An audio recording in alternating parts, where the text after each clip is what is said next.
This is the artistic era presentation. The Renaissance era, I did the portrait of King Charles IV as Prince of Asturias. Um, Created in 1765, oil on canvas, 152 by 110 centimeters. The compish the elements are vertical movement and light. The first element is vertical movement. In this painting, King Charles is posing because he's a prince. The artist made him look very tall and long, giving him more power as it seems. And then the second element is light. The background is very hard to see, but King Charles is the first thing you notice looking at this painting. It really emphasizes King Charles, and then you really have to look depthly in the photo of what's behind him. Renaissance themes are individuality and youth. Individuality is just a singular person. It's just him. And then youth, he looks young. He's a prince, so he's probably young. He's not a king or anything. So, yeah. Characteristics of the era and the art. So the one is power. So this portrait of Prince Charles displays how powerful he is. He is a prince in this era. He is known to be super important and known as important. And then the subject of work, this image of King Charles III was paired with the portrait of his wife, Maria Alamia, but although the image of the queen was not painted in her presence, instead it was invented on the basis of other likenessness. As she died before the artist was able to paint her, the king is presented with the most pleasing naturalness and closeness, despite the logical decorum imposed by the solemnity of the monarchical image. I can't speak. Second off is Baroque era, Judith beheading, Holofernes by Caravaggio. Was created in 1598-1599. It's oil on canvas. The elements are diagonal lines in color. The first element is diagonal lines because in the first photo you can see how it creates kind of its own shape and dimension. In the photo explains the shapes, it kind of creates its own shape. And then this painting gives an almost motion-like feeling. It seems that the person who is still being held is almost asleep but still moving and trying to fight for its life. The person who is being beheaded looks like they're trying to, fight and survive for their life. The second element is the color. You can see this in the background. There's a red drape that symbolizes as blood as well as the neck of the person who's being killed, as red is spurting out, or as there's red blood spurting out everywhere. The woman who is killing the man is wearing orange that pops out and symbolizes royalty and importance and power. Baroque themes is action and passion.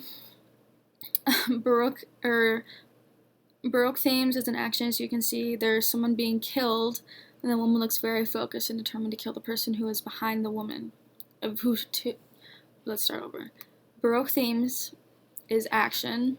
You can see there is someone's being killed. So that starts as action, and then second off, the woman who's killing the man looks very focused and determined. The woman behind her, the old woman, looks like how serious and determined she is to kill him. Characteristics of the era and the art is capturing the moment of action, and then lightning, emphasizing the importance of this death. In the photo, you can just see how intense this is, and how they're killing someone. And the lighting shows how the woman who is killing the man, she really lights up and kind of seems like the main character in the whole piece. And then this is the subject of the work. Judith first charms General Holofernes, then decapitates him in his tent. The book of Judith tells how Judith served her people by seducing and pleasuring Holofernes. The general Judith gets him drunk and then seizes her sword and slays him. Approaching to his bed, she took hold of his hair and his head. Caravaggio, um, approach was typically to choose the moment of greatest dramatic impact, the moment of decapitation itself. The figures are set out in a shallow stage, theoretically lit from the side, isolated against the inky black background. Judith's maid, Abra, stands beside her mistress to the right of Judith and extends her arms to hold a blade against his neck. Laying on his stomach, his neck contoured as he turns his head towards his assassin, he is vulnerable. The next one is Romantic Era. The fighting of the Temeraire tugged at her last berth to be broken up. It's 1838 by J.M.W. Turner, created in 1839. It's an oil on canvas. The element here is texture. As you can see, the painting is you can tell if you look into the painting that there is a lot going on here, and the artist really focused on creating texture to this piece. The boat really looks like you could touch the painting and you would feel like something on it. And then the second one is like you can see in the painting that there is a sun that's the sun is setting and you can see the light against the ocean, and it shows how it just shows the light of it. Romantic themes is nature. It's outside, it's in the ocean, there's a boat, and to the right there is probably a grass or land somewhere. Characteristics of the era and the art is sharp lighting and captures the emotion. So for the first one, it's sharp lighting. The photo is really blurry, but the light, the sun that's setting is very obvious to see, and you can see the sun. You can see the light, how it's setting, it's going up into the sky and then going down into the ocean. Artists in the Baroque era like to put sharp lighting, contrast in their works to add drama and emotion. And then the Baroque era of art brought forth more art that captured a moment in time rather than a moment at rest. The subject of the work is the composition of this painting is unusual, and that the most significant object, the old warship, is positioned well to the left of the painting, where it rises in stately splendor and almost ghost-like colors against a triangle of blue sky and rising mist that throws itself into relief. The beauty of the old ship contrasts with the dirty blackened tugboat with its tall smokestack, which turns the otherwise still surface of the river. Behind the big boat is the silver of the moon that casts a beam across the river, symbolizing the commencement of the new industrial era.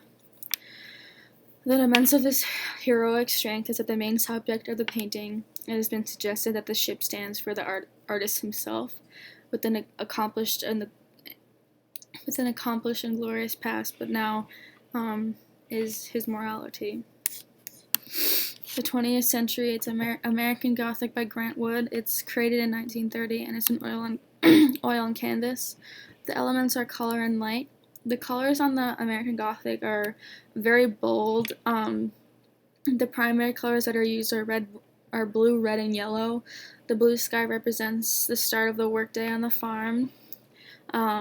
The Vietnam Memorial, the use of the light is unique. Each slate is reflective. This helps the viewers set themselves along with the new names on the wall. The bright sunlight gave the slots of the new color and opened the eyes up to a world we have not seen yet. Characteristics of the era and the art. Everyone can interpret their painting in their own way. Also, the two people who have a mysterious face, we don't know who they are or how they feel or, what their names are or anything. The history behind each slate is significant. While the viewer does not know the majority of the people on the walls, respecting each person and understanding what they did helps you appreciate this memorial and significance. Many critics took it to be a commentary of repression and of rural life in America. The painting was inspired by a house that Woods saw in southern Iowa. And the subject of work, the painting came while Wood was visiting a small town in Iowa. He spotted a little wood farmhouse with a single oversized widow made in a style called Carpenter Gothic, and he imagined American Gothic people with their faces stretched out long to go with this American Gothic house, he said. He used his sister and his dentist as the models for a farmer and his daughter, dressing them as they were tiny types from my old family album. The highly detailed, polished style and the rigid frontality of the two figures were inspired by Flemish Renaissance artists, which Wood studied during his travels to Europe between 1920 and 1928. And my works cited.